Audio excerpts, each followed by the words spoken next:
ಚಾನೆಲ್ಗೆ ಎಲ್ರಿಗೂ ಸ್ವಾಗತ. ಈ ವಿಡಿಯೋದಲ್ಲಿ ನಾವು ಫ್ಲಡ್ಡಿಂಗ್ ಕಂಪ್ಯೂಟರ್ ನೆಟ್ವರ್ಕ್ಸ್ ಅಲ್ಲಿ ಬರುವಂತಹ ಫ್ಲಡ್ಡಿಂಗ್ ಬಗ್ಗೆ ಡಿಸ್ಕಸ್ ಮಾಡ್ತಾ ಹೋಗೋಣ. ಸೊ ಫ್ಲಡ್ಡಿಂಗ್ ಅಂದ್ರೆ ಏನು? ಓವರ್ ಫ್ಲೋ ಅಂದ್ರೆ ಬೇಕಾಗಿರುವಂತ ಇನ್ಫಾರ್ಮೇಶನ್ ಗಿಂತ ಜಾಸ್ತಿ ಇನ್ಫಾರ್ಮೇಶನ್ ನಮಗೆ ಸೆಂಡ್ ಆಗ್ತಿದ್ರೆ ಅಂತ ಅರ್ಥ. ಸೊ ಇಲ್ಲೊಬ್ಬ ಸೆಂಡರ್ ಇರ್ತಾನೆ ಅಂತ ಅನ್ಕೊಳ್ಳಿ, ಸೆಂಡರ್. ನೆಕ್ಸ್ಟ್ ಈ ಕಡೆ ರಿಸೀವರ್. ಸೊ ಸೆಂಡರ್ ಇಂದ ಇನ್ಫಾರ್ಮೇಶನ್ ಸೆಂಡ್ ಆಗಬೇಕು, ರಿಸೀವರ್ಗೆ ಹೋಗ್ಬೇಕು. ಸೊ ಹೇಗೆ ಸೆಂಡ್ ಆಗುತ್ತೆ? ಒಂದು ರೂಟರ್ ಇಂದ ಇನ್ನೊಂದು ರೂಟರ್ಗೆ. ಸೊ ಇವುಗಳನ್ನ ಏನಂತ ಕರಿತೀವಿ? ನಾವು ರೂಟರ್ಸ್ ಅಂತ ಕರಿತೀವಿ.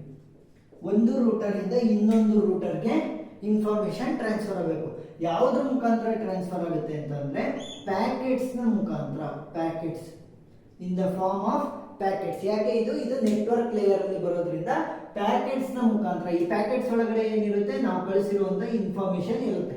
ಪ್ಯಾಕೆಟ್ಸ್ ನ ಮುಖಾಂತರ ಒಂದು ರೂಟರ್ ಇಂದ ಇನ್ನೊಂದು ರೂಟರ್, ಇನ್ನೊಂದು ರೂಟರ್ ಇಂದ ಇನ್ನೊಂದು ರೂಟರ್, ಕೊನೆಗೆ ರಿಸೀವರ್ಗೆ ಬಂದು ಸೇರುತ್ತೆ. ಸೊ ಈ ಫ್ಲಡ್ಡಿಂಗ್ ಅಲ್ಲಿ ಏನಾಗುತ್ತೆ ಅಂತಂದ್ರೆ transmit the information to all the neighbour routers. Neighbour routers ಅಂದ್ರೆ ಏನು? ಎಗೆ ನೈಬರ್ ರೂಟರ್ ಅವು ಎ ಇಂದ ಯಾವ್ದು ಡೈರೆಕ್ಟ್ ಕನೆಕ್ಷನ್ ಇದೆ ಅದಕ್ಕೆ. ಸೊ ಎ ಇಂದ ಸಿ ಗೆ ಡೈರೆಕ್ಟ್ ಕನೆಕ್ಷನ್ ಇದೆ, ಎ ಇಂದ ಬಿ ಗೆ ಡೈರೆಕ್ಟ್ ಕನೆಕ್ಷನ್ ಇದೆ. ಅಂದ್ರೆ ಎ ಇನ ನೈಬರ್ಸ್ ಯಾರು? ಬಿ ಮತ್ತೆ ಸಿ. ಡಿ ಯಾಕಾಗಲ್ಲ? ಸೊ ಡಿ ಇಂದ ಡೈರೆಕ್ಟ್ ಎಡ್ಜ್ ಏನಾದ್ರೂ ಇದೆಯಾ? ಡೈರೆಕ್ಟ್ ಕನೆಕ್ಷನ್ ಇಲ್ಲ. ಸೊ ಏನಾಗುತ್ತೆ? ಡಿ ಎಗೆ ನೈಬರ್ ಅಲ್ಲ.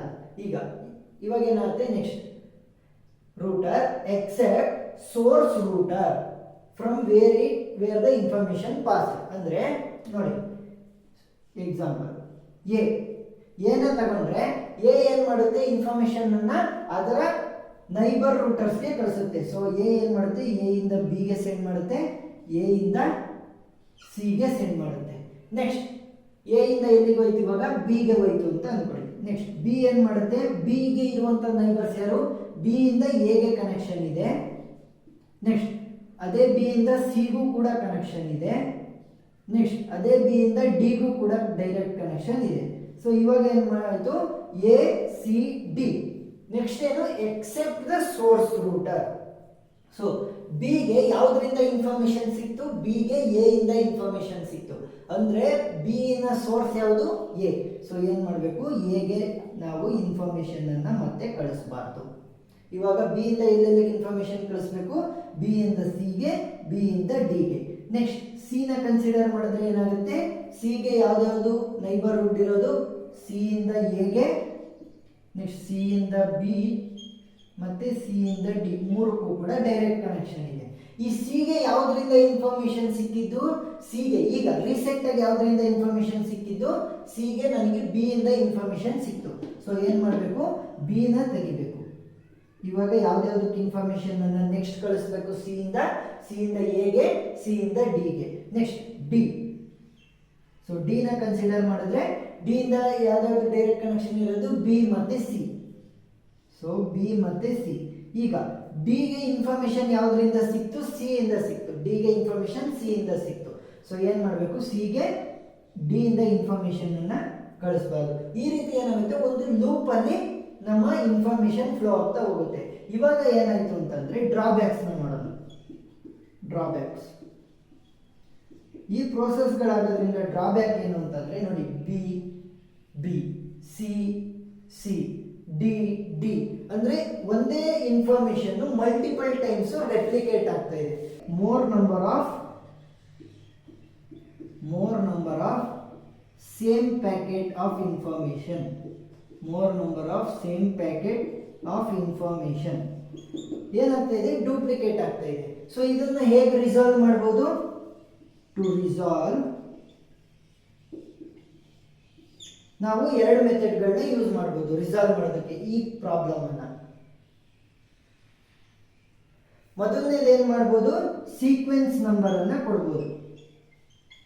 ಸೀಕ್ವೆನ್ಸ್ ನಂಬರ್ ನ ಕೊಡ್ತಾ ಹೋಗ್ಬೋದು. ಸೊ ಸೀಕ್ವೆನ್ಸ್ ನಂಬರ್ ನ ಕೊಟ್ಟಾಗ ಯಾವ್ದು ಡೂಪ್ಲಿಕೇಟ್ ಆಗಿದೆ ಅಂತ ಗೊತ್ತಾಗ್ತಾ ಹೋಗುತ್ತೆ.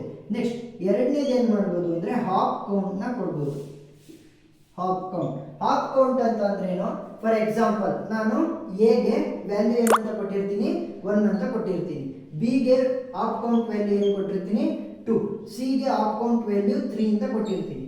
ಈಗ ನೋಡಿ, ಎ ಇಂದ ಬಿ ಬಂತು, ಬಿ ಇಂದ ಸಿ ಬಂತು. ಸೊ ಬಿ ನ ಹಾಪ್ ಕೌಂಟ್ ಏನು? ಬಿ ನ ಹಾಪ್ ಕೌಂಟ್ 2, ಸಿ ನ ಅಕೌಂಟ್ 3. ನೆಕ್ಸ್ಟ್ ಬಿ ನ ಎಲ್ಲಿ ಬಂತು, ಸಿ ಬಂತು. ಸೊ ಸಿ ನ ಅಕೌಂಟ್ ಏನು 3.